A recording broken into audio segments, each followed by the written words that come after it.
Presentation of the relevant times and surrounding Justin Smith's actions. I did.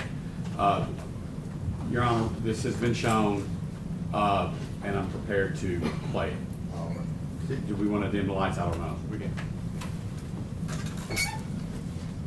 If at any time during this you want me to stop, just tell me to hit pause, but it's going to be up to you, okay? Yes, sir. All right.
Can you pause?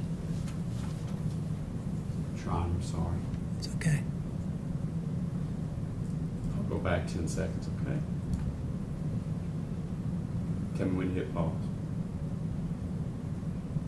Pause. What is significant about that scene? Earlier in my testimony, I talked about body position. That's pretty significant, especially for a fighter or somebody who understands a lot of the martial arts. His body position is on the right-hand side. I'm sorry, whose position? Excuse me again. It is Tyre Nichols' body position is laying on the ground with his leg tucked. That's significant because what he's doing is changing his body position, I believe, to set up to get off of the ground. He's going to use his body position with his knee down and his other leg to come up off of the ground. So to me, that was a significant point of contact. And the officer being Officer Smith, only has two hands on that handcuff. The problem with only two hands on a handcuff, one would think you could easily control an individual by holding onto the handcuffs, but the rest of the body is free to do what it wants to do, especially the lower part of the body where it's on the ground. You can use the ground as a push-off point. It's extremely easy. May be hard to see from some of you from your perspective, but for mine, it's very easy what he's doing. Who is He he? meaning, I'm getting there, sir. Oh, okay. He meaning Tyre Smith, excuse me, now you got me confused, Tyre Nichols is actually starting to come up off the ground, okay? Does, in that image, are you familiar with the term called an iron wrist lock? I am. And that is utilizing a handcuff for pain compliance. It is, yes. And did you see in the analysis of the video that Justin Smith was attempting an iron wrist lock? Yes, I did. How painful is an iron wrist lock on someone? It's extremely painful because it is making contact with the radial nerve in the wrist. And it's extremely, extremely painful. If applying a pain compliance maneuver such as an iron wrist lock, does an officer sense, or an arresting officer sense, that it's having some effect on the person that they're applying this pain to? They Yeah. either verbalize something or what? Yes, there's an actual feedback because the officer's in contact with the individual that they're applying the pressure on. You Yes. would expect to have some kind of a response from them, such as, "Oh, it hurts," or some kind of a grunting fashion, or yelling out, "Help," or "Heart, it hurts." Some of that type of a feedback to give you an idea that, hey, it's working. I can continue to use it. If the pain compliance techniques of the iron wrist lock had no effect on Tyre Nichols, do you find that to be significant? I do. How so? That immediately, from my experience in training, goes to the fact that I think that individual is probably on drugs, number one, or maybe be psychotic. Did you say psychotic? Psychotic. Okay. I'm hitting play on the bottom bar of 1:21. The time stamp is 20:34:57.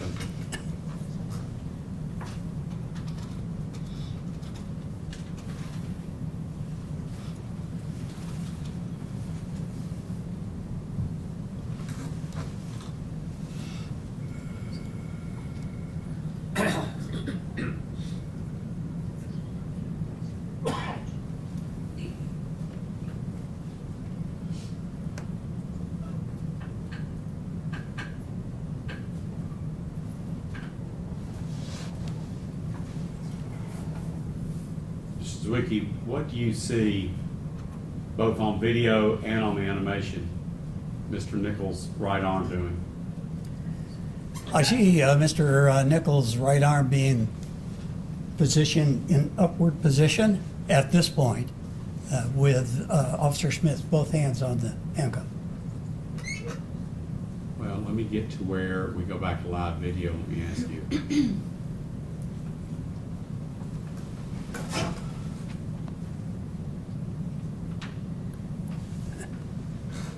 Right there. Do you see Mr. Nichols' right arm? Get up as close as you want. Excuse me Or if I turn these can. lights out. I can't see from that position.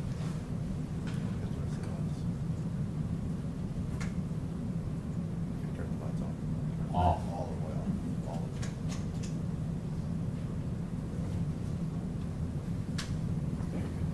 Do you see Mr. Nichols' right arm? It has handwriting on the sleeve coming down. I see just above the wrist on the left arm. Look for his right arm. If you know where his left arm is, do you know where his right arm is? I can't see it. Oh, yes, I can. I'm sorry. Yes, I do see it from here. I was focusing on his other arm. His other arm is his right arm of Mr. Nichols is resting on the pavement. His hand is flat on the pavement. Moving forward.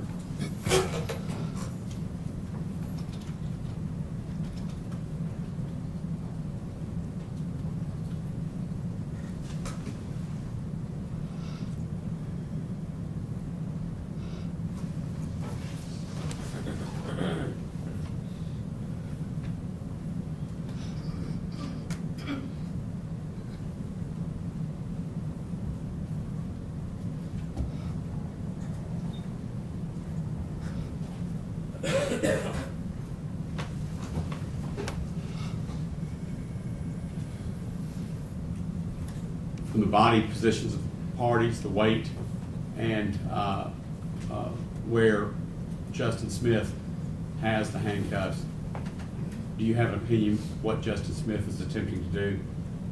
It appears to me that the officer's trying to push the right arm forward from that position to move Mr. Nichols' body towards him and then forward to the ground.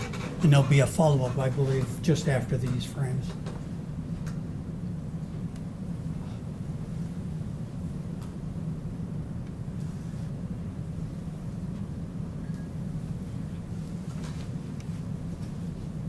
Is that the frame you're talking about? Yes, sir. What, based upon body positions of the parties and the movement. What is Justin Smith attempting to do with Mr. Nichols? To me, it's pretty obvious he's trying to reposition Mr. Nichols forward, back onto the ground, onto his stomach. What does proning someone out mean? Means putting him down onto their stomach so that they can then rotate the arm behind the back and apply the handcuff and gain control over it. Do you see that occurring in this image? I see it as an attempt to do that, yes, sir. Okay. Going forward.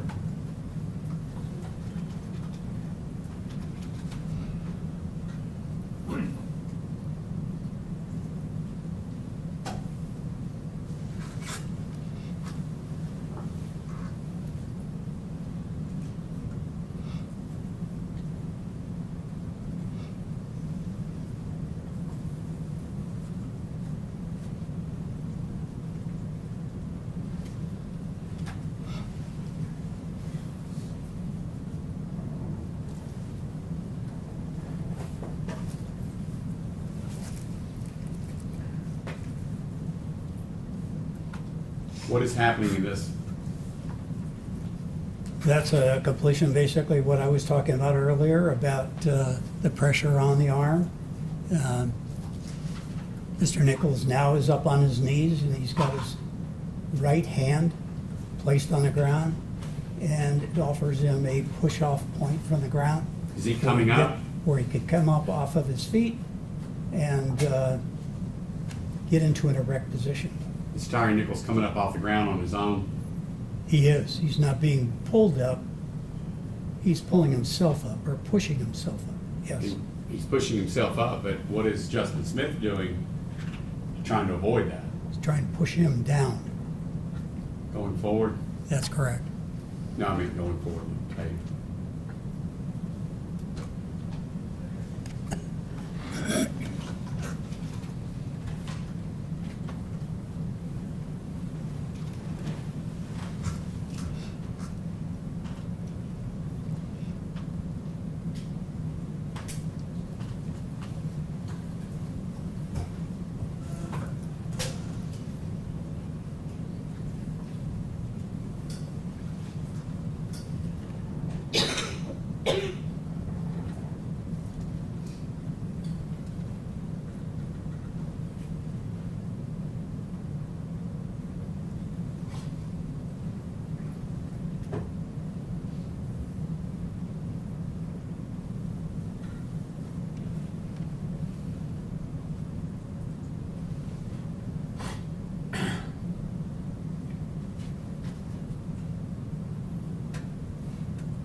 What is significant about, if anything, about Justin Smith's body weight, flexion, anything else? Anything significant about Justin Smith? Yes, this particular frame, including the frame prior to this, shows that Officer Smith is pulling backwards in one direction to try to stop Mr. Nichols from moving forward, and his upper body of Mr. Nichols is trying to go into a direction to Mr. Nichols' left, which would indicate he's moving in that direction, and Officer Smith is trying to restrain him from going that direction and controlling him. Going forward.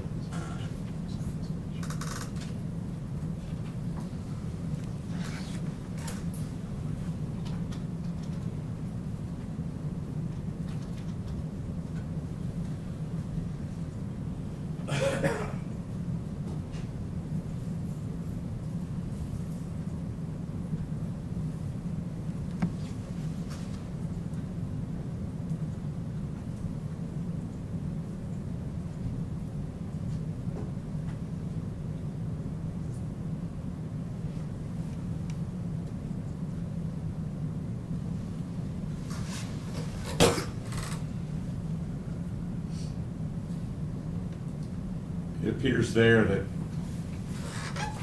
Mr. Nichols' right arm is free. Is that right? Yes, it is.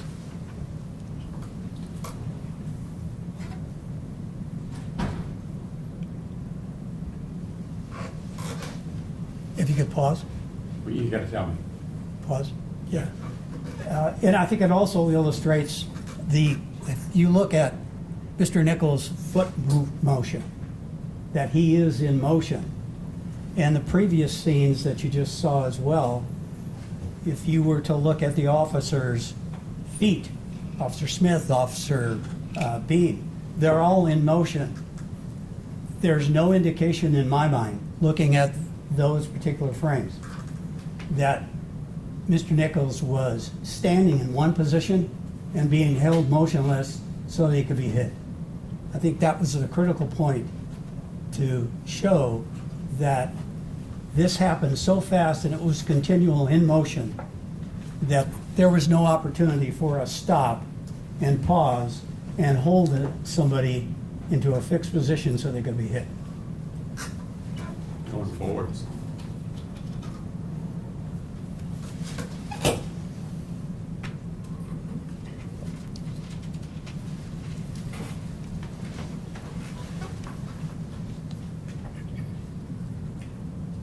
Is there anything significant about the body position of both Mr. Nichols and Justin Smith in that image?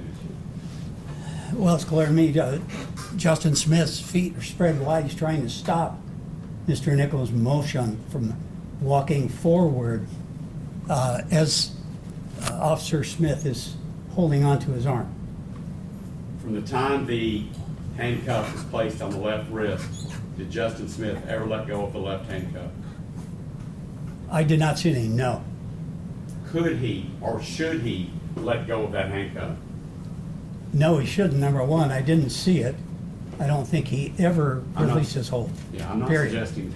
Go ahead. Yeah.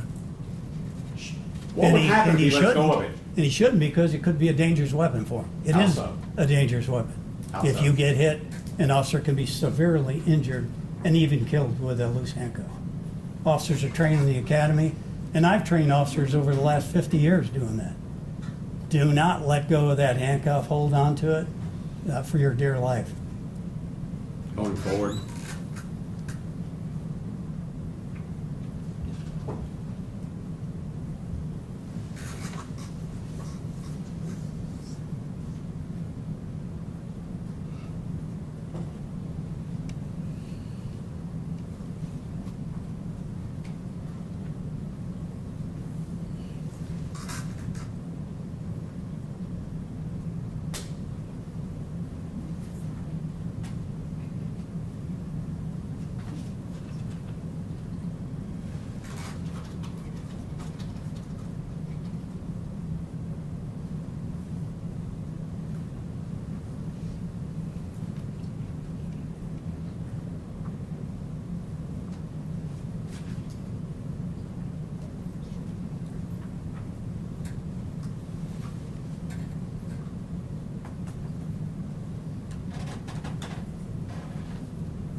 Mr. Zwickey, from that position, do you have an explanation for the jury why it is that Justin is not placing that left hand behind Nichols' back for handcuffing? The only answer I can give to that, frankly, I don't know specifically, but that he can't. I mean, to me, it's pretty obvious. He's been holding on to that left arm of Mr. Nichols, and he's tried to get it behind his back, and he can't. And I can surely demonstrate to anybody that if I don't want you to put my arm behind my back, you're not going to do it. Going forward.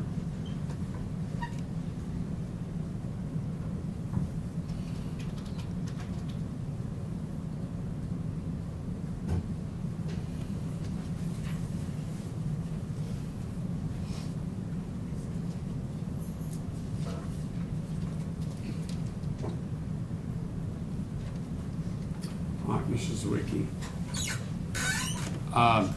That's the end of the video things, but I have a few questions for you. When we talked about physiological human factors that police officers in critical incidents suffer from, you went through the list of different things that officers in critical incidents suffer from. Could you go through those again for me, please, and tell me what they are?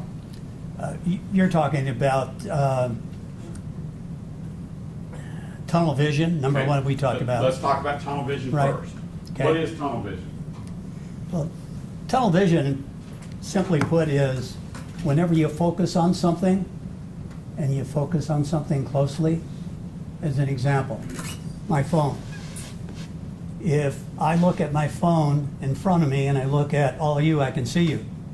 But if I look down at my phone, there's no way I can tell you where you are or what you're doing if I'm looking down at this phone. And if you can imagine if an officer is in a critical situation, and we use the term fight or flight, where the adrenaline starts flowing in your body, and you're focused on one individual you're trying to get handcuffs on, who has not been searched, and you've got chemical agents in your face, there's no way you're going to see what somebody else is doing, because your focus is so intense on it. And another simple way to explain that is, and it happens to all of us, if you're commuting all the time and you go down a regular street all the time, and if you're talking on the phone or you get distracted and you miss your cutoff or your street, it's happened to me quite a few times. You go, oh my goodness, I just passed the cutoff. And that's a good example of your focus is on something else and you don't see it. I mean, that's a simple way of doing it. And not only that, I think we heard in our testimony with Officer Mills, he even said that he didn't hear certain things when he was at the scene, but he did hear them in a audio tape that was replayed back to him in court. I think all those are examples of what that is, where you get so much focus on too narrow away from what we're normally adjusted to. Under normal conditions, we would say that right now I've got full, almost, you can't say 360, 180 degrees around. But suddenly, what happens in a critical situation, the focus then narrows, and scientists have told us that it gets down to about 2 degrees. And when you think about it, 2 degrees is about like this. I couldn't tell you what the judge is doing right now because my vision has been blocked. But suddenly if I got something in my eyes, or I'm fighting somebody that's got OC in my face, I get about like this, and I'm not going to be able to see. What about if you wore glasses? Does that make it worse? Well, fortunately, I can still see a little bit when my glasses are off, but when you've got OC, and I've had it myself just recently, I can't see.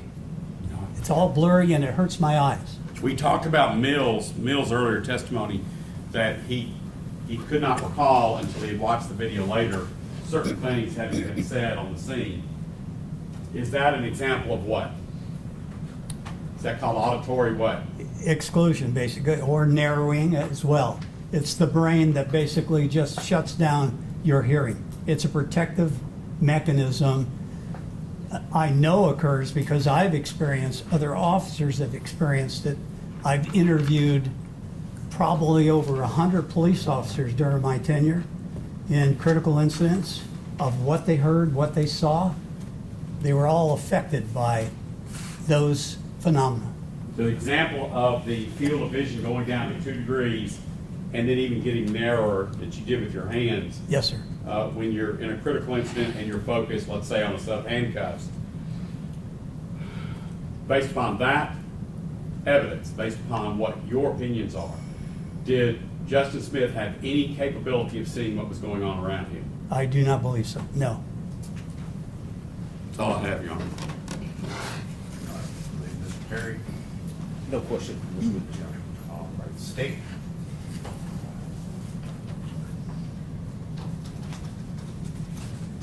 Mr. Stengel, did you Oh, I'm sorry. No questions. I apologize.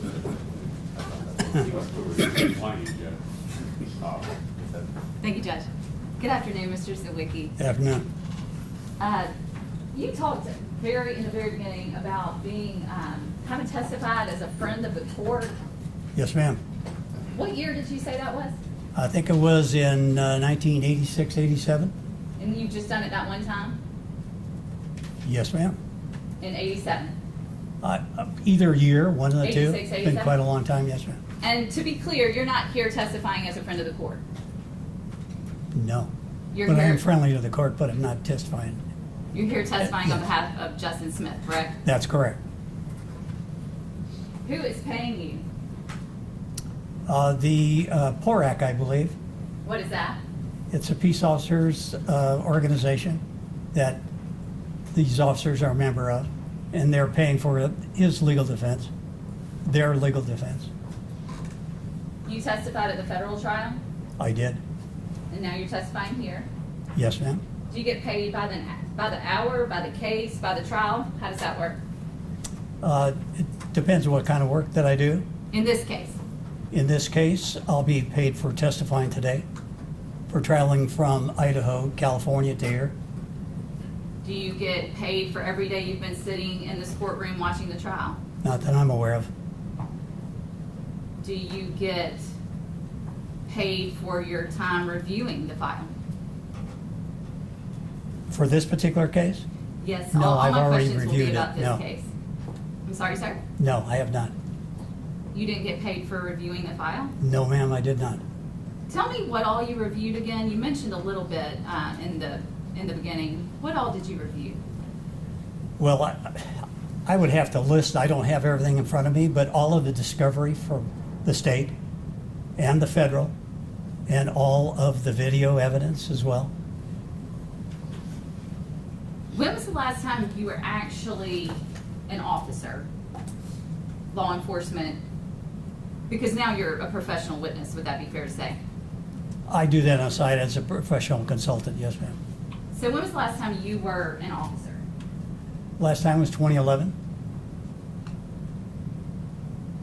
You never worked for MPD, Memphis Police Department? Sure did not, no. You ever worked in the state of Tennessee? No, I did not. I want to play you some video that you have, I'm sure, seen before in all of your review. And this is going to be just the very beginning of Hemp Hill's body-worn camera. This is going to be what we refer to generally as the initial stop or the first scene. Are you familiar with that video? Yes, I am. I got just a moment to cue that up.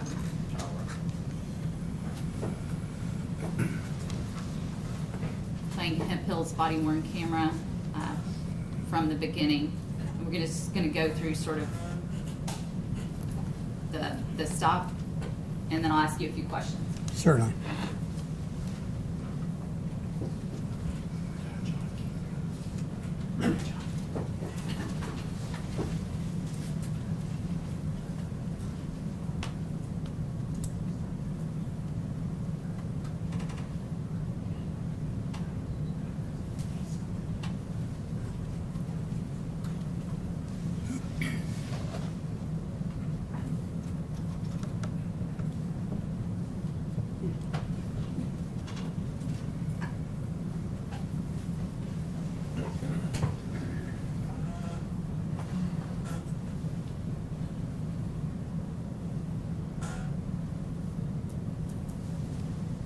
Get your ass blown the fuck up! Get the fuck out of here! Get the fuck out the fucking car! Damn, I didn't do anything! Hey, I didn't hurt your ass, brother!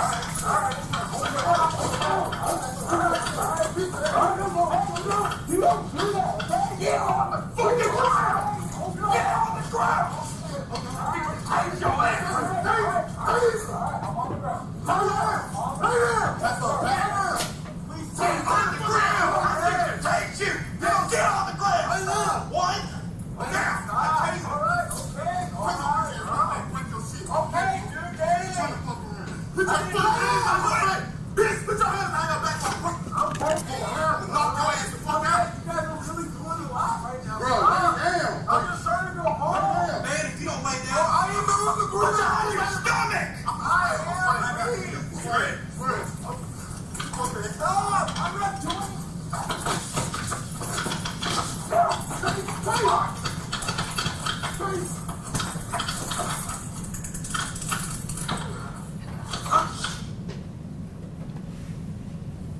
seen that video before, Mr. Zwickey? I've seen that one, yes. Would you agree with me that's a pretty chaotic stop? Chaotic? I would say it is, yes. Would you agree with me that there are at least 3 officers on that scene? Yes or no? Yes. Do you know the names of those officers? I think so, yes. Would you agree with me it's Hemphill, Martin, and Haley? Yes. Tyre Nichols, our victim in this case, is the person they're encountering. Yes. Would you agree with me that all 3 of those officers are simultaneously giving commands to Tyre? Yes. Sounds like it. And is there any way possible for Tyre to follow all of the commands that are being given at once? I couldn't tell you. I can't look into his mind whether or not he would respond or not. Is that best policy and practice? No, it's never the best policy, but it does happen, unfortunately, in chaotic situations. What's better? I thought I just testified to that. It's always better to have one person do it, but things change as they rapidly evolve, and other officers do get involved.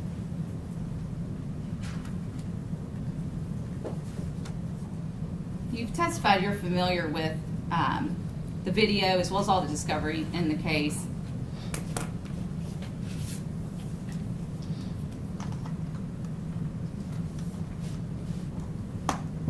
In the beginning, going to the second scene, initially where Officers Smith and Bean have contact with the victim, and right about the time Martin comes in for that first soccer kick, you've called it. At that time, if Defendant Smith has described himself as holding Tyre down, would you agree with that statement? He was attempting to hold him down. When you define what is down, he was on his right-hand side or left-hand side or on his back at times, but at the Smith point said that he was holding him down. Your Honor, that's the second time. You've got to give the witness a chance to answer before the next one. I apologize. Go ahead, Mr. Zwickey. That's I right. apologize. But at the time that the kick was made, it's hard to tell whose hands were on who. So I couldn't tell you specifically if it was Officer Bean or if it was Officer Smith doing that. Did you, in your review of the video, you heard Smith say, hit him? Do I remember in the video that Smith said hit him? I don't remember reviewing that. I remember hearing it in testimony that somebody said he said it, but I couldn't make out it was his voice. In all your 100 times of reviewing the video, you never heard Smith say hit him? I Your Honor, didn't. that Mr. Characterizes testimony. He said that he didn't recognize the voice of Smith. What? I'll allow him to answer the question if he can answer it, and if he can't, he Yeah. can't. You testified on direct that he knew the voices and was very familiar with Defendant Smith, which is why I asked the question.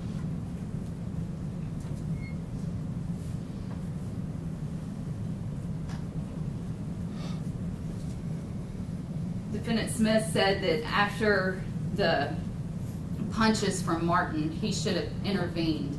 I want to talk a little bit about duty to intervene. You agree that police officers have a duty to intervene when they see excessive force, correct? I'm not clear on what you said. Who said?